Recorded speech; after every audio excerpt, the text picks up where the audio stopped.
Total hip arthroplasty, also called total hip replacement, begins with an incision to allow access to the bones of the hip joint. The next step is to remove damaged cartilage and bone from the acetabulum, the cup-shaped hollow in the pelvic bone. This damage results from the bones rubbing directly against each other when protective cartilage wears away. A tool called a reamer is used to prepare the acetabulum to receive the socket portion of the hip replacement.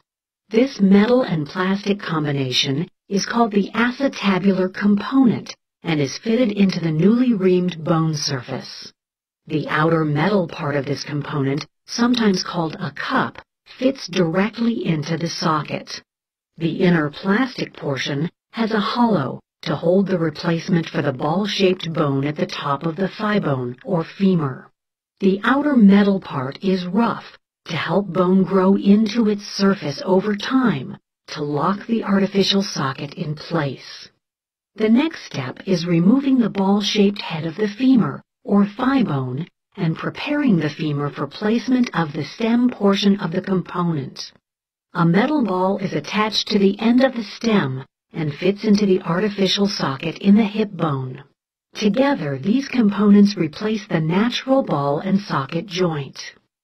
During and after surgery, the surgeon verifies the correct fit and range of motion of the hip replacement components. By mimicking the anatomy and functioning of the natural hip joint, hip replacement can reduce pain and permit a return to many activities.